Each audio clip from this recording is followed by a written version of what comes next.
New equipment, just in time for my bench press and row workout today. I ordered myself a cambered bar from Iron Edge. I'm doing a technique optimization macro cycle for 6 months with barbell lifts because I haven't trained upper body barbell lifts or squats for almost 7 years. We sold Unity Gym, the physical location, in 2021. And then when I moved to the Central Coast and built a home gym for myself, or a makeshift gym, I was doing calisthenics because I didn't have a squat rack, so I couldn't do bench pressing, couldn't do squats. And before that, before we sold Unity Gym, I was training with Roy Goldschmidt online for 2 years, doing all calisthenics stuff. So I just have not trained with barbells in my upper body for a very, very long time. And so I really need to get my technique back. I need to reteach myself the movements before I start lifting heavy again. So this first phase I'm doing is 5 sets of 8 to 10 reps with a 3-1-1-0 tempo.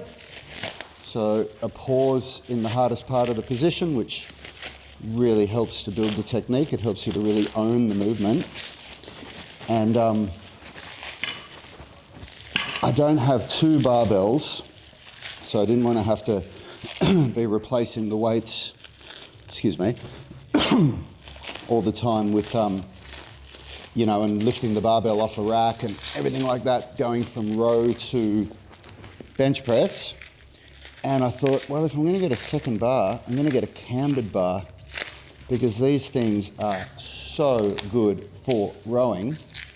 It allows you to do a bench pull and get full range of motion, because obviously a barbell, if you're lying prone on a bench, the barbell is going to hit the bench before you get full range of motion. So these cambered bars allow for full range.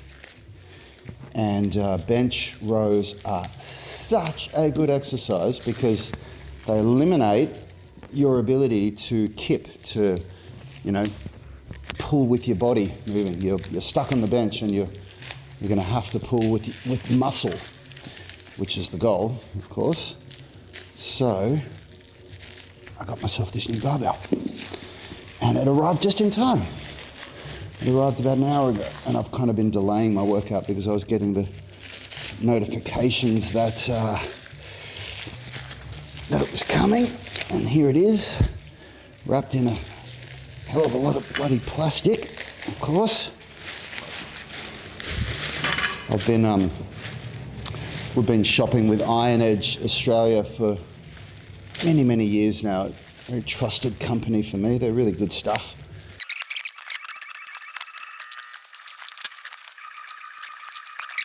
What a beauty. Looks great. All right, I've been spending a little bit of time this week thinking about how I'm going to set this up because I want to be able to get my body as close to horizontal as I can and still get full range of motion. So let's see if my idea for setting up my bench is going to work for me. Let's see if this works. See if my idea is going to work for me. So I've got to be able to get the bar. I've got to be able to get full range of motion without the it's going to get in the way of the wall, isn't it? Let's try this. Oh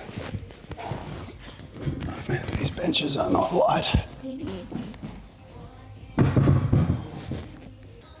Wonder if the weight plates are going to hit the ground there. Besides that, that's a really nice bench pull. You see how the cambered bar works now.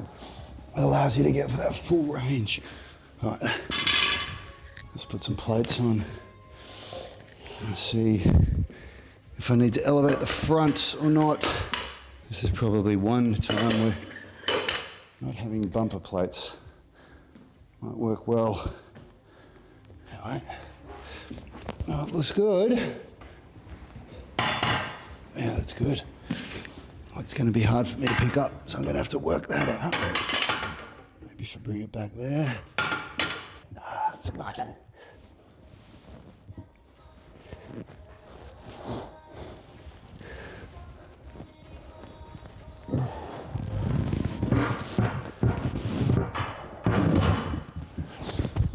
Oh, that's awesome. It works well. It's just getting in and out of it that's the hard part.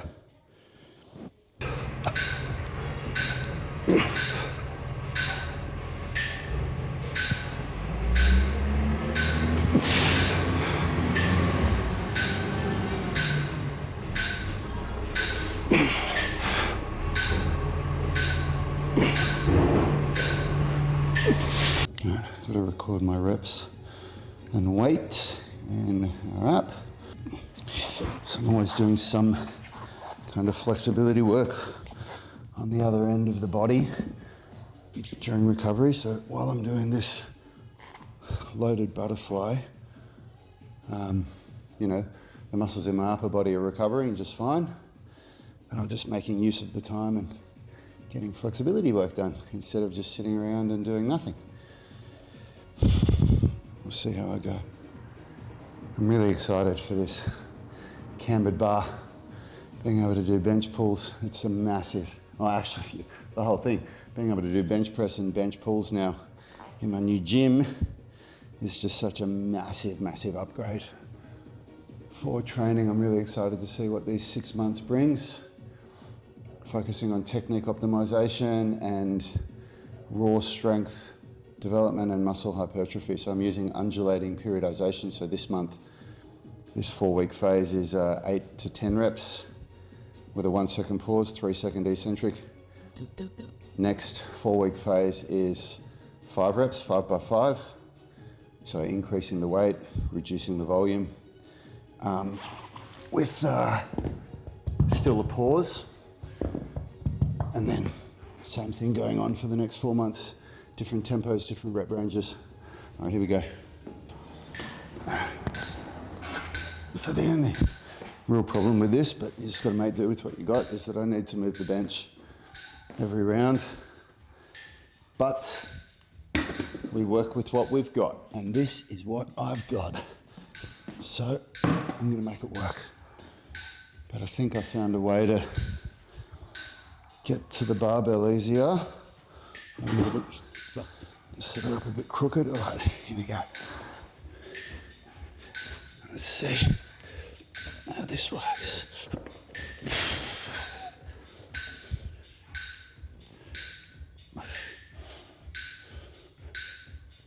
You good?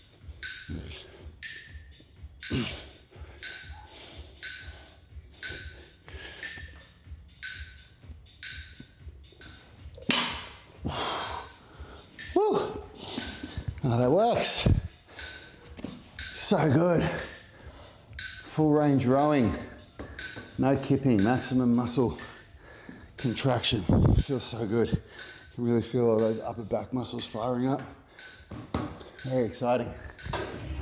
All right, I'm just doing some passive stretching in these last couple of sets because I just don't want to interfere at all with my recovery. I'm not as flexible as I was a month ago, but that's all right. And I don't do as much active stretching, loaded stretching and end range strength as what I used to because, to be honest, I'm pretty happy with where my flexibility's at. I don't have gymnast level flexibility. I don't have dancer level flexibility. There goes my barbell. But I've got enough flexibility to be able to do everything I want. And so my focus is much more on strength development, building muscle, getting better at calisthenics, skills, things like that. So yeah, passive stretching works well. No interference for recovery. All right, under my supplementaries, I'm doing chest flies with a D-roller for full retraction.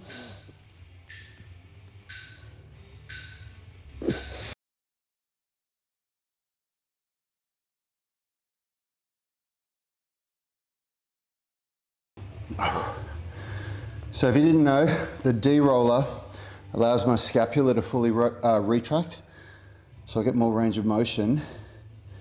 And the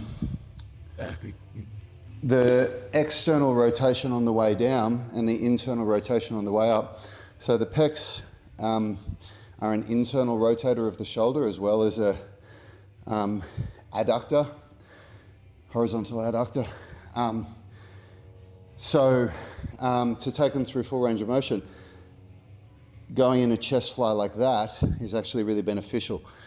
And in a workout, if you want to hypertrophy muscles, you want to hit the muscles in lots of different ways. So doing lots of bench and then doing more bench with dumbbells has its benefits, but doing something like this is really, really good. And also pausing at the top without bringing your hands together, because when you bring your hands together and the wrists are stacked over the shoulders, you actually deload the pecs. The pecs are more loaded here with a dumbbell than here. With cables, it's different. With cables, of course, because the tension is coming from that way, so you can contract and cross your arms, which is why you see bodybuilders do that. But with dumbbells, when you bring the weights together at the top, you actually deload the pecs. So by pausing here and contracting, it's good.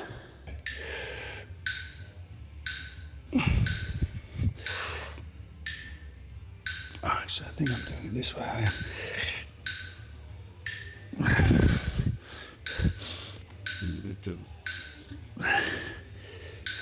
So I'm always doing push and pull, 1-to-1, so that's one of the really important parts of structural balance training. For every set that you do, bringing your arms together like this, like in a chest fly, you do a set where you're bringing your arms apart like that. For every set of a bench press, a set of rows, so on and so forth. That's how you keep your joints healthy. All right, now I'm onto my C exercises.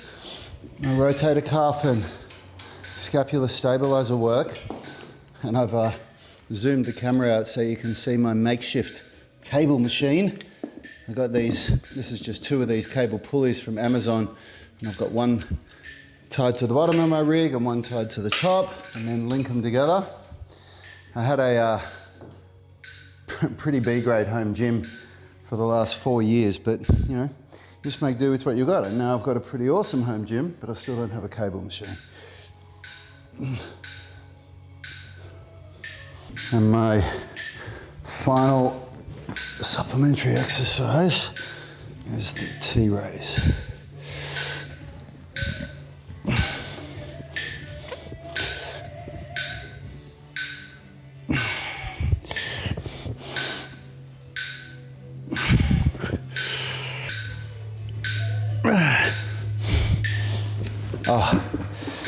Unfortunately, it's a little bit too heavy for me because I'm feeling it in my upper traps. And if you feel the T-raise in your upper traps, it's too much weight. You got to feel it in your mid traps and your rhomboids. So I'm gonna have to get 4 kilos. So I don't have 4 kilo weights. Right. So the way I get around that is I have ½ kilo, 1 kilo, and 2 kilo wrist weights, because my weights go up in 2.5 kilo increments, except I've got one set of 3s, so I can do 4 kilos like this. That was way better. That was way better. I didn't feel it in my upper traps at all. Felt it where I was meant to feel it. One of the biggest mistakes people make, ego lifting. And then think about, what muscle am I meant to be using in this movement? And if you're not feeling it in that muscle and you're feeling it somewhere else, chances are you need to lower the weight, especially with auxiliary exercises like this, because the auxiliary exercises, you're trying to target small muscles that do a very specific function, and it's easy for the bigger prime movers to take over and just get you there if the weight's too heavy. So leave your ego at the door when you're doing your auxiliary work and do it properly. All right, my primary exercises are now done. So now I'm on to core, and I'm doing the hard style plank, which is only a 10 to 30 second hold. I'll tell you what it is in a second.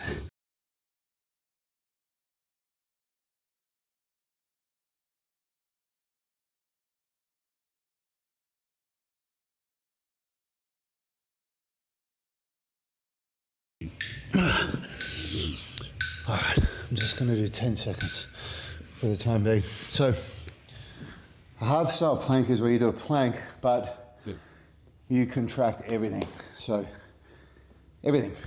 Grip, squeeze your elbows together, tense your glutes, tense your quads, tense your abs, squeeze your elbows and feet together. And it's a tension exercise. It's an exercise to teach maximum tension in the body. It's not an endurance exercise because tension is what produces strength. So it's an exercise to learn how to be able to create rigid tension, and you can't really do that for more than about 30 seconds, which is why 10 to 30 seconds is the rep range. So I'm just going to do 10 seconds for today. If you do it properly, you can feel it. At the end of 10 seconds, I could feel that I was struggling to be able to keep maximum tension the whole time.